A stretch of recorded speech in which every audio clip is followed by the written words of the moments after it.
Yo les gars tout le monde, on se retrouve pour cette nouvelle vidéo et on se retrouve pour un nouveau format, un petit récap de la semaine de Ligue des Champions qui vient de se passer. Il y a eu beaucoup de choses, des surprises avec les clubs italiens, mais des gros scores également du côté du Paris Saint-Germain, une qualification acquise par le Real Madrid à domicile au Santiago Bernabéu. Voilà, il y a aussi Monaco, Bruges, Atalanta, il y a beaucoup de matchs, beaucoup de choses qui se sont passées, donc on va un peu revenir sur tous les événements de manière chronologique. Juste avant que cette dernière commence, n'hésitez pas les amis à vous abonner, liker et bien sûr commenter cette vidéo, me donner un peu vos impressions sur cette Ligue des Champions. Demain, il y aura le tirage au sort à midi environ, donc on saura un peu plus, voilà, les arbres, qui va affronter qui, etc. sera beaucoup plus clair. On fera une petite vidéo récap du tirage, mais pour l'instant, c'est le récap de la LDC. Premier match sur lequel on va porter notre intérêt, c'est cette Atalanta-Bruges et cette double confrontation qui tourne à l'avantage des Belges. Alors oui, c'est une surprise, 5-2 au score cumulé, 3-1 en Italie. Alors oui, c'est vraiment un score qu'on s'y attendait pas, mais bon, cette équipe de Bruges, elle a été très bien organisée. Franchement, le coach Ayen fait un très bon travail avec cette équipe de Bruges en Ligue des Champions, tout simplement. Ils vont attraper leur deuxième huitième de finale en très peu de temps. Ils avaient également eu un huitième de finale il n'y a pas longtemps en LDC. Petite déception quand même du côté de l'Atalanta, même s'il y a eu beaucoup d'occasions, on va le voir au niveau des statistiques. Ouais, c'est quasiment anormal le score, hein. Regardez, 3,28 d'XG à 1,15 et finalement ça fait 3-1 pour Bruges. Ouais, c'est cruel pour l'Atalanta, c'est des choses qui arrivent. Lookman qui rate un penalty, hein, aussi c'est un Boglio maintenant entre Lookman et Gasperini. Lookman qui apparemment n'était pas le tireur officiel, mais qui a pris quand même le tir.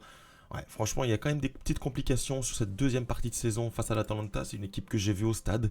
C'est une équipe très solide qui peut se projeter vers l'avant, qui a des bonnes individualités. Lookman, De Ketelaere, t'as quand même des très bons joueurs. Ederson au milieu de terrain. Malheureusement, ça n'a pas suffi. Mais voilà, t'as quand même une série A à jouer. C'est pas non plus honteux. Et j'ai quand même envie voilà, de féliciter cette équipe de Bruges avec des individualités que je connais bien, comme le jeune Jutgla qui était bien sûr à Barcelone fut un temps. T'as bien évidemment Talbi qui a rayonné sur cette rencontre et même plus largement sur cette double confrontation parce qu'à l'aller il avait fait aussi un gros match, il met en plus doublé. Donc ouais, et puis également le petit Suisse Yachari qui fait un gros match, il est même nommé homme du match à la fin de la rencontre. On poursuit la remontée des matchs et c'est Benfica-Monaco. Benfica-Monaco, un match frustrant pour l'AS Monaco, tant tu as eu une très grande quantité d'occasions offensivement. Mais tant tu es friable et frileux défensivement, avec un match défensivement qui est pas loin d'être calamiteux, qui est pas loin d'être clownesque, des actions de grande classe, comme Singo sur le premier but qui donne tout simplement le ballon à Pavlidis qui s'écroule, comme Majeki et Kerrer qui vient shooter dans la jambe du défenseur, enfin dans la jambe de l'attaquant, pardon, pour donner un penalty gracieux à Benfica, parce que bien sûr il ne faut pas gagner, on est l'AS Monaco. Ouais, je rigole un petit peu, mais un AS Monaco franchement assez frustrant parce que devant, je trouvais qu'il y a eu des choix forts. Il y avait Mika Biret qui était sur le banc, Mbolo fait plutôt un bon match en tant qu'attaquant, pas tellement en tant que buteur, hein. Il loupe quand même 2-3 occasions nettes. Mais finalement, tu as eu quand même le ballon, tu as quand même dominé cette rencontre. Et finalement, tu peux en sortir un petit peu déçu, un petit peu frustré, tant cette équipe de Benfica a semblé quand même assez friable. Alors oui, au final, bon, les statistiques, elles reflètent un peu un match équilibré, hein, quand tu as 60-40. Mais ouais, les occasions nettes, les occasions grandes manquées, on voit 3 occasions nettes manquées pour Benfica, pour Monaco. Ouais, alors que tu as déjà 3 buts, ça peut faire 6. Tu as déjà mis 3 buts au Stadio de la Luz. S'il faut en mettre 4 pour te qualifier, ça commence à faire beaucoup. Alors qu'en face, t'as pas été décisif, hein. Tu encaisses 7 tirs, bah, t'en prends 3, pardon. Donc très compliqué comme match pour Monaco. On sent quand même que cette équipe de Benfica, c'est une équipe qui est plus mature à ce stade-là de la compétition.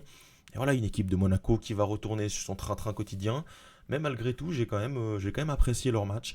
J'ai apprécié leur envie, j'ai apprécié leur ambition. Malheureusement, ça ne passe pas pour l'AS Monaco. On enchaîne avec une nouvelle équipe italienne qui va tomber. Et c'est l'AC Milan qui tombe assez lamentablement face à Feyenoord à la maison. Ils avaient donc perdu 0-1 aux Pays-Bas et ils font match nul. Donc ils sont éliminés au cumulé 1-2. Ouais, il y a quand même une info qui est primordial dans cette rencontre, c'est cette expulsion de Théo Hernandez à la 51e qui prend un deuxième carton jaune pour simulation dans la surface adverse. Ouais, franchement assez miteux, assez calamiteux, hein. Ouais, franchement Léao Hernandez, on voit le comportement qui laisse à désirer clairement. Et c'est une équipe qui, voilà, quand sur le papier, on voit que c'est une équipe qui a des belles individualités. Jiménez qui fait encore un bon match, Joao Félix, Pulisic, Moussa, Reinders, top milieu de terrain, Leao, Hernandez, Malik Thio, Maignan, Walker. Ouais, tu te dis qu'il y a quelque chose à faire.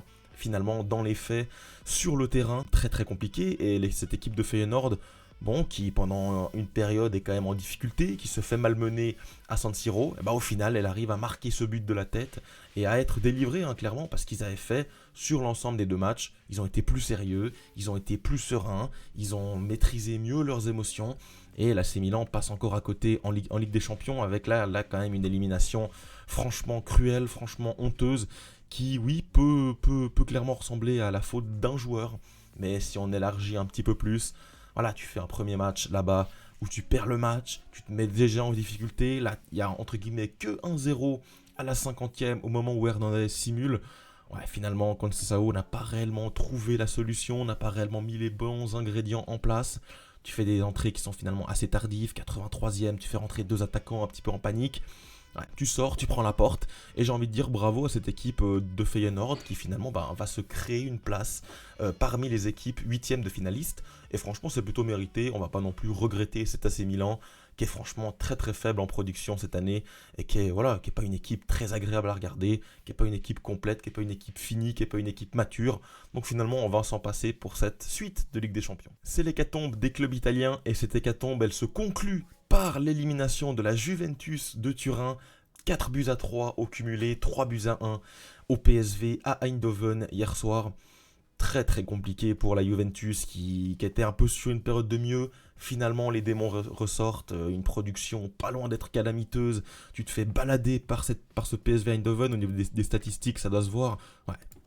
Regardez les statistiques, elles parlent d'elles-mêmes. Quasiment 60-40 de possession, quasiment 4 de expected goal pour le PSV Eindhoven face à une équipe de la Juve.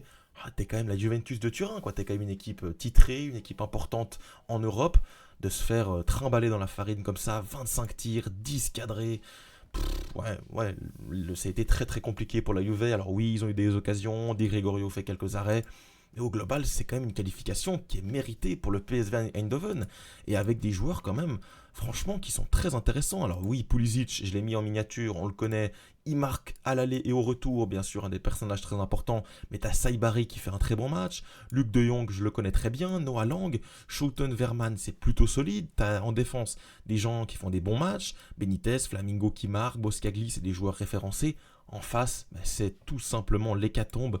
Franchement, on descend bien bas. Alors Colomboigny, c'était sympa ces derniers temps. Il fait quand même un match assez compliqué. Conceição, c'est compliqué. McKennie, Gonzalez, c'est compliqué. Derrière, t'as Kelly, Veiga, Gatti, Locatelli, Koopmeiners. Franchement, je suis perdu dans cette masse de joueurs moyens. On est moyen. Il n'y a pas de jeu, il n'y a pas d'entrain. Tu fais rentrer des joueurs. Bah, tu les connais même pas. Alors Savona, oui, on le connaît de nom, mais finalement, il a quasiment rien. Kefren Turam, bien sympa. Yildiz, bon. Vlahovic, maintenant, apparemment, c'est plus rien. Et tu fais rentrer Mbangula, ouais, à la 81e pour les prolongations. Ouais, une équipe en perdition qui mérite de sortir également sur l'ensemble des deux matchs. Tu te fais avoir au Philips Stadion. Ouais, bah écoute, c'est bien fait pour les clubs italiens qui, franchement, m'ont déçu durant cette période de Ligue des Champions. La Juve, c'était compliqué, hein. Ils se sont arrachés à l'arrache, ils sont dans la deuxième partie des barragistes, puisqu'ils vont à l'extérieur au match retour. Pour moi, ils méritent de passer à la porte, et j'ai quand même envie de saluer ce PSV Eindhoven qui va être comme un petit poil à gratter, je pense. Alors, ils vont affronter soit l'Inter de Milan, soit Arsenal, mais bon, avec une équipe quand même, avec beaucoup d'entrain, qui est intéressante tactiquement, qui est intéressante individuellement, qui a des bonnes individualités. Oh, ça peut être un match intéressant à suivre, même si voilà, leur campagne est déjà réussie, arriver en huitième de finale, bah, c'est déjà très bien pour ce PSV Eindhoven. Par contre, pour la Juve, ça va devenir compliqué. Je ne sais pas si Motta va être un petit peu remis en cause, s'il va être un petit peu chahuté. Ah, t'enchaînes quand même des mauvais résultats en Ligue des Champions. Alors bon, en Serie A, tu reviens plutôt bien, t'as perdu qu'une fois. T'es top 4, mais t'es pas top 4 non plus en étant réellement contender pour le titre. T'es déjà à des années-lumière des premières places. Donc bon, je sais pas si on se contente de ça. Je sais pas si on peut réellement construire sur la base de joueurs qu'il a actuellement à sa disposition. Je trouve qu'il y a beaucoup de joueurs moyens. Il y a beaucoup de joueurs qui sont quasiment morts. Locatelli, c'est un joueur mort. Vlahovic, c'est un joueur un peu mort. Donc à voir ce qu'il va faire. En tout cas, c'est une équipe, franchement, que j'ai pas beaucoup regardé cette saison. Et c'est pas une équipe qui me donne réellement de l'enthousiasme pour la suite de la saison. Donc voilà, écoutez, on va pouvoir suivre ce PSV Eindhoven pour la suite de cette Ligue des Champions. On va rentrer dans les matchs qui nous intéressent. 7-0. 7-0, je l'ai bien prononcé, il n'y a pas d'erreur. 7-0, 10-0 au cumulé entre PSG et le Stade Brestois. Bon, bah, il n'y a pas eu de match. Ouais, franchement, ce PSG qui monte en puissance. En plus de ça, t'as un Brest qui fait tourner, qui met un gardien remplaçant, qui met pas Ajor, qui met pas Camara au milieu de terrain. Ouais, bon, on sait pas tellement ce qu'ils ont voulu faire. Ils ont peut-être limite, j'entends les critiques en mode ils ont un peu pas respecté la compétition.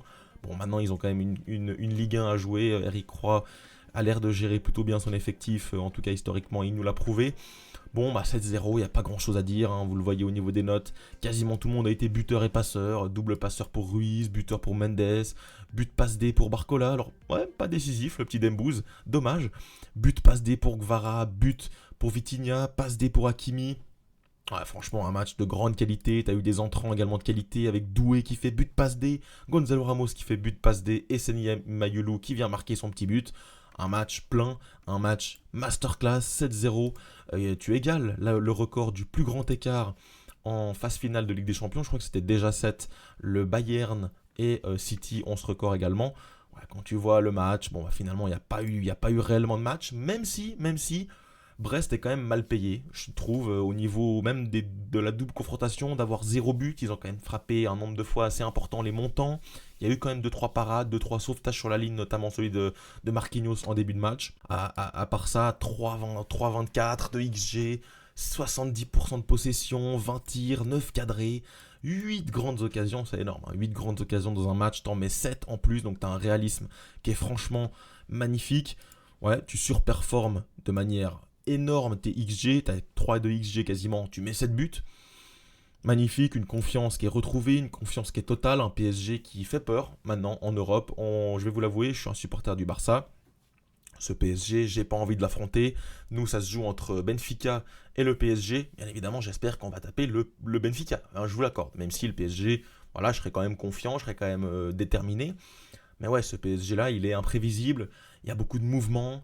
Le danger vient de partout. Il peut venir des latéraux, il peut venir des joueurs extérieurs, il peut venir de l'intérieur, il peut venir des milieux de terrain qui ont une qualité de frappe, il peut venir de ballons en profondeur, il peut venir d'une situation arrêtée, il peut venir de partout.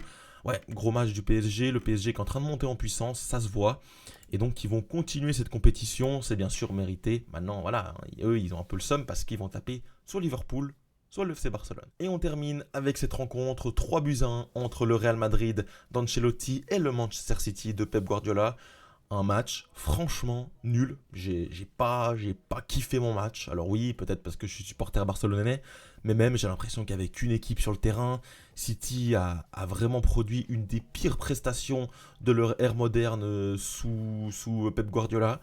Ils ont été méconnaissables, ils n'ont pas réussi à garder le ballon, ils étaient submergés par une équipe du Real Madrid qui fait un match correct, qui fait un bon match, qui fait un match plein, qui met les buts qu'il faut mettre. Ils auraient même pu en mettre plus, ils ont même un peu levé le pied, donc finalement ça donnait un match un peu particulier à regarder.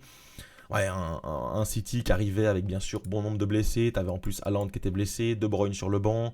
T'avais cette défense reconstituée avec Kuzanov. T'as pas de Akanji, t'as Stones qui se blesse dès la 8ème minute. Ouais, c'est compliqué pour cette équipe de City, on le sait, avec Rodri qui manque. Mais moi, je les pensais capables, après ce bon résultat 4-0 face à Newcastle ce week-end, de relever un peu la tête. Pourquoi pas d'aller chercher une qualification, en tout cas un match nul. Là, ça a été très vite réglé. Mbappé qui fait franchement un gros match. Il monte en puissance, on le sait. Sur le premier but, bon bah voilà, passe en profondeur dans le dos de Ruben Dias qui a la rue totale. Une erreur de Ruben Dias, une erreur de Ederson qui se place de nouveau aux fraises.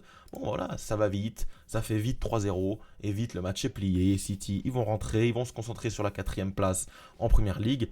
Et puis voilà, c'est pas un match franchement où on va tirer de multes enseignements. Pour moi, là où on va vraiment pouvoir analyser ce Real Madrid, ça va être sur les prochains tours, où tu vas te taper des équipes qui sont beaucoup plus en place, tout simplement à l'heure actuelle, que par exemple ce City-là.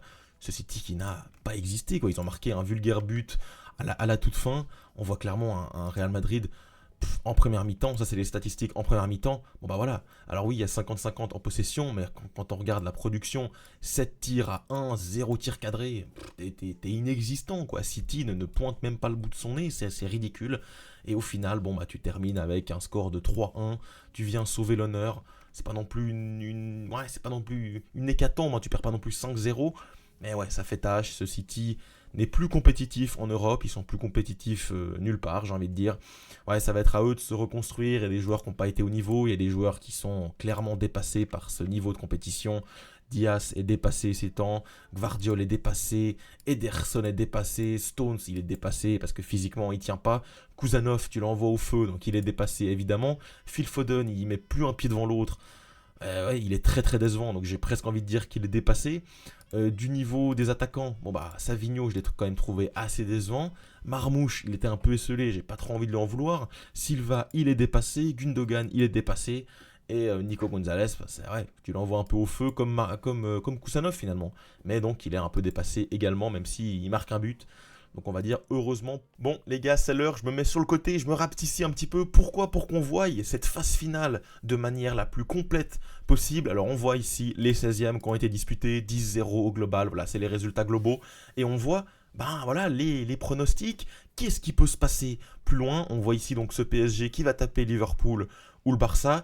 On peut imaginons que ce soit Liverpool, donc ça sera Barça-Benfica de l'autre côté, hein, vous avez compris ce système, d'un côté ou de l'autre, à droite ou à gauche. On a quand même une partie gauche qui semble plus relevée que la partie droite, avec quand même des équipes comme le PSG, comme Dortmund. Il y aura bien sûr Liverpool ou le Barça, il y a également le Real Madrid, il y a le Bayer Leverkusen, il y a l'Atlético, il y a soit l'Arsenal, soit l'Inter. Donc ouais, tu as quand même un niveau qui est vraiment relevé. Si on veut faire un parcours théorique, bon bah pour le PSG, soit tu tapes Liverpool, soit tu tapes le Barça. Derrière, tu auras Dortmund.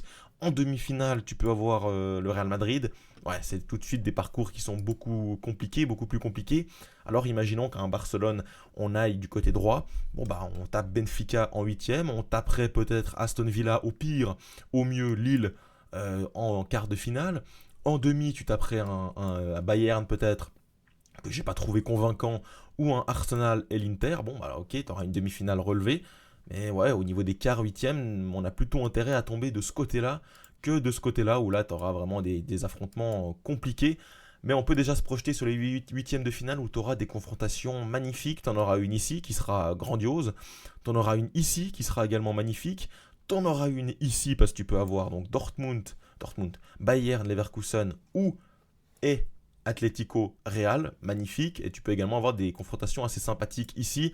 Mais voilà, les trois qui nous intéressent, c'est bien sûr celle-ci, celle-ci et celle-ci qui seront des rendez-vous plus, des affiches magnifiques dans cette phase éliminatoire de LDC. Bon les amis, c'est tout pour cette petite vidéo récap. J'espère qu'elle vous a plu, j'espère que ce format vous plaît. Je pense qu'on va le refaire de temps en temps à la fin des semaines de Ligue des Champions. Ça peut être sympa, ça nous permet de faire un petit retour sur un peu tous les matchs, de balayer du regard toutes les rencontres. Donc j'espère que ça vous a plu. Si c'est le cas, n'hésitez pas à vous manifester dans les commentaires et en likant cette vidéo, c'est très important. Et bien sûr, vous abonner pour ne rien louper. Il y a du lourd qui va arriver en cette fin de saison, des vlogs, on va essayer de se déplacer au stade, on va également débriefer les rencontres, bien évidemment, pronostiquer, etc. Donc voilà, on parle de foot tout le temps, quasiment tous les jours, donc bien sûr, prenez ce train et abonnez-vous à cette chaîne, c'est très important et ça me fait très plaisir. En tout cas, on se retrouve très vite pour de nouvelles vidéos. C'était Esteban, ciao, et Visca Barça.